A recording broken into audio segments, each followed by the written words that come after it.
All right, Mopar people, welcome back to the channel. I'm Justmoparjoe. Working on the old 65 Coronet again, and I'm gonna try to tackle some rear end stuff today. Let's check it out. So here is the rear end. Y'all have seen it before with the famous Texas line lock I keep talking about. That stuff will get replaced later.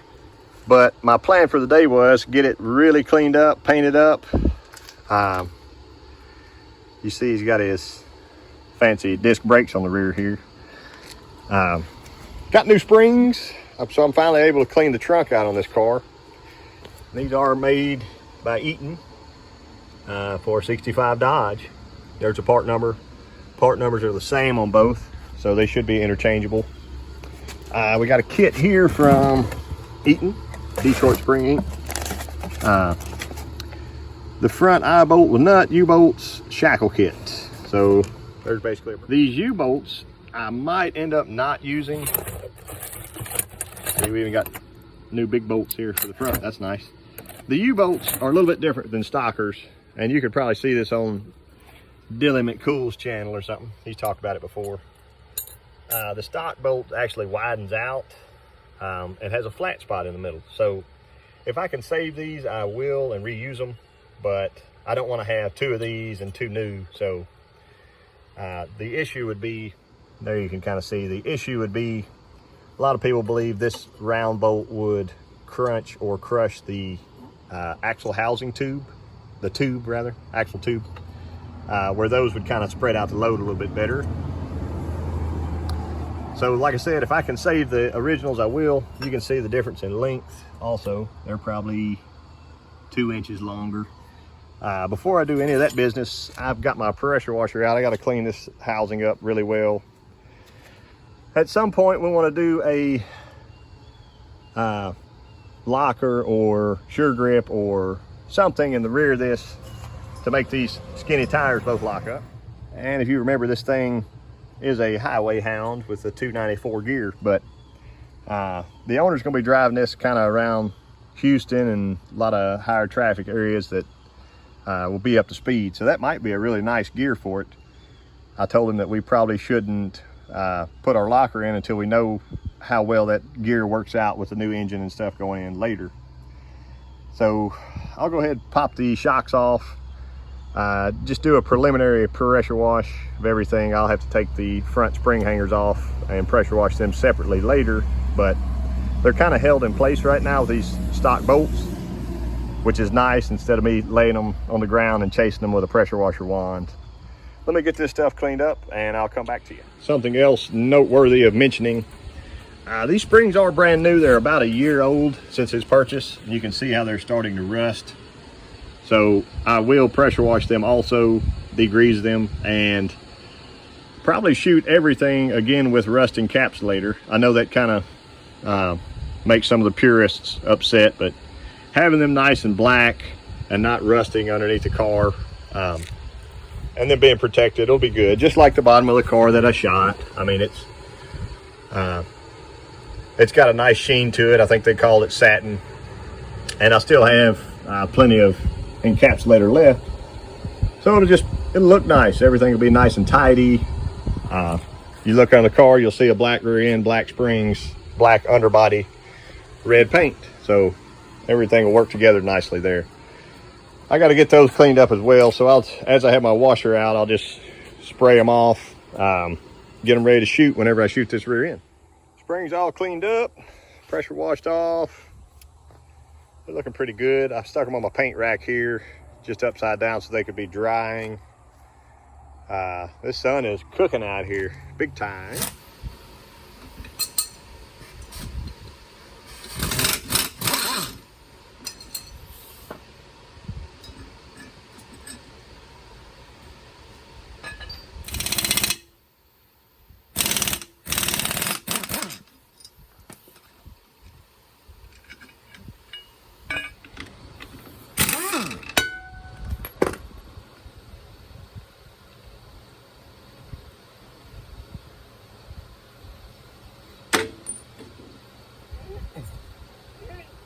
Nice.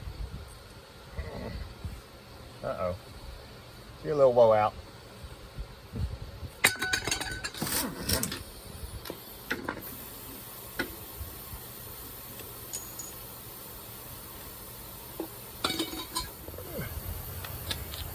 Same.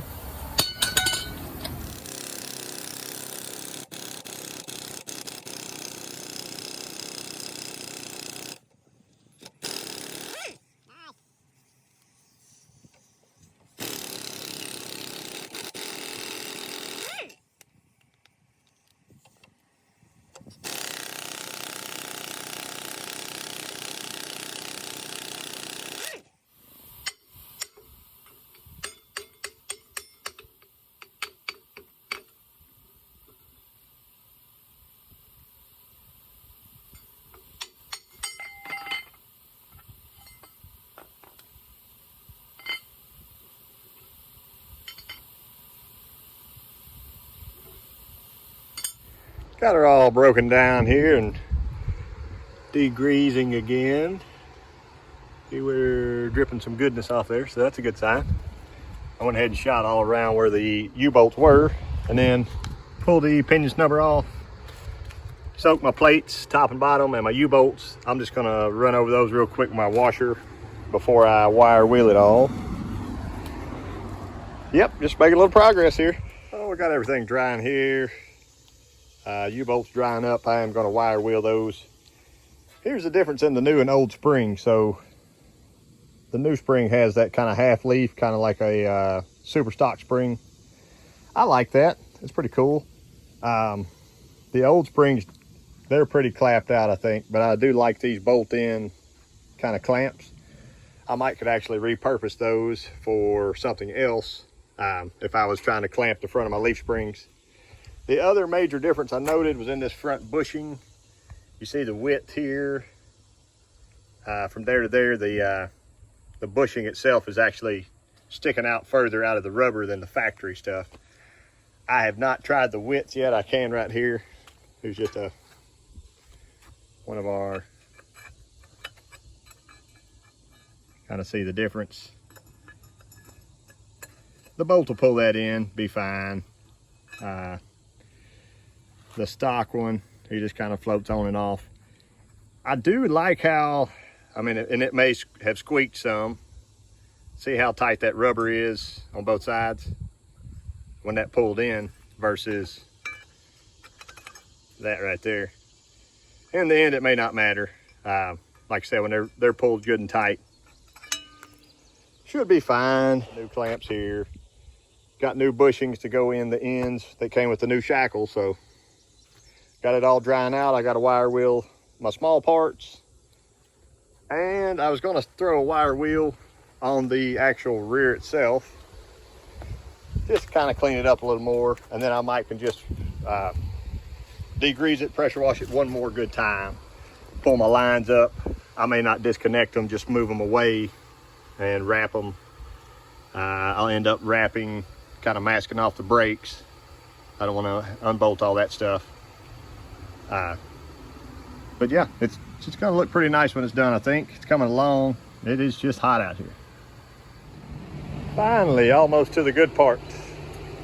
I got my hard parts laid out here to shoot. My rear end is bagged, tagged, covered, smothered, scattered, all of that.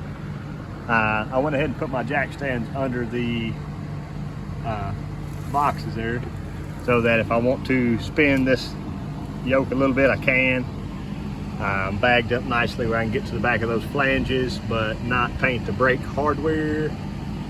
And oh, I got my springs here. I just got my umbrella up so I could have some shade. This stuff's been sitting in the shade about an hour. Having the metal out in the direct sunlight is probably bad. You know, it'll get so hot that when that paint hits, it does not have a happy reaction. So here's where I got this. I'm gonna go ahead and shoot, I think, just as quick as I wipe all this with some lacquer thinner. I'll either use lacquer thinner or grease and wax remover, but I'll get y'all set up as I'm spraying.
all shot up, waiting to dry. I flipped those a couple times and shot them.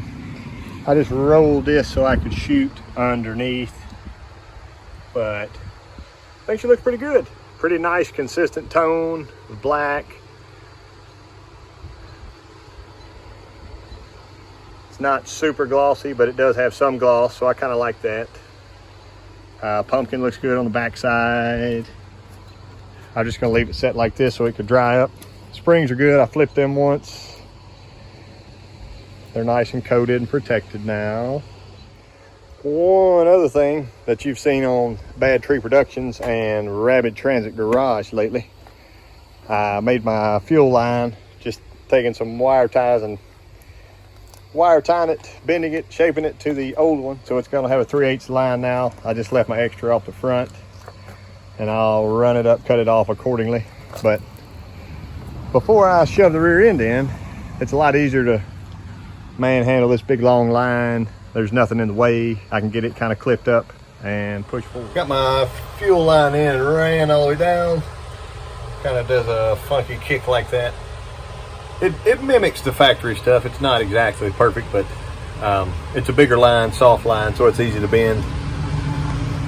There's different ways of putting your rear end in. Some people like to bolt it all together, slide it under just like I slid it out.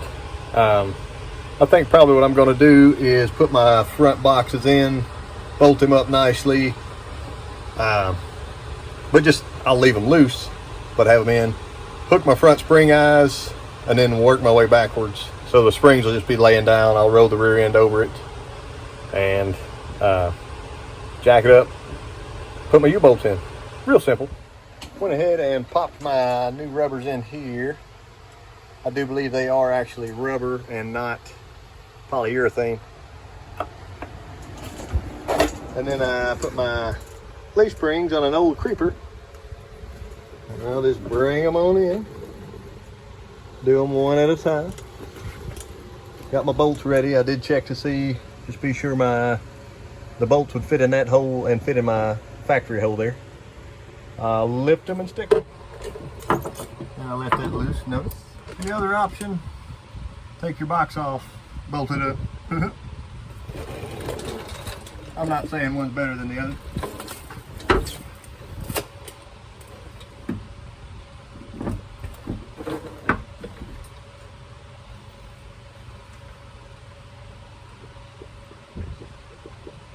Oh yeah.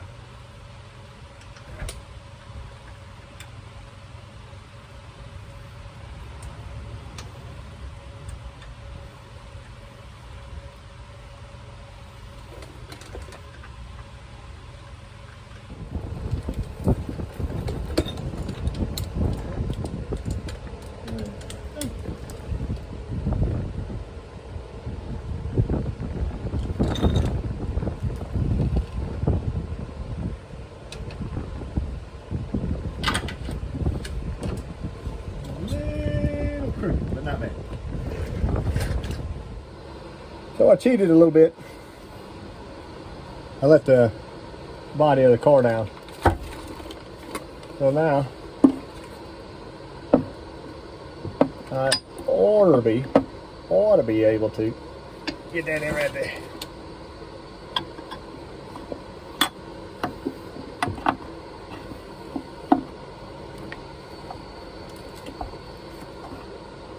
There's actually some grease that came with the polyurethane bushings. Just a little bit of it is kind of go a long way from having squeaks and all that.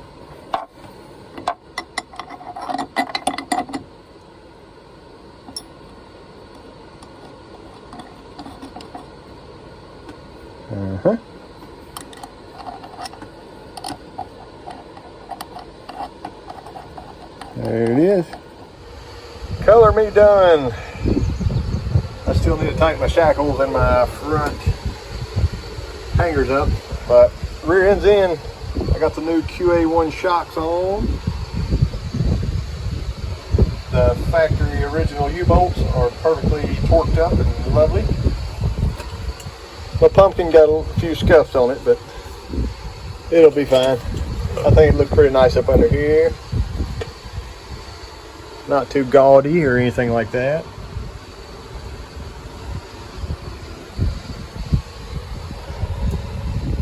take another look. Here's kind of a side view of it all. Rear end, nice clean, put in, installed. I'm on my third shirt of the day, but hard work pays off. There you go. Anyway, I appreciate y'all watching, and we'll get more Coronet fun coming soon.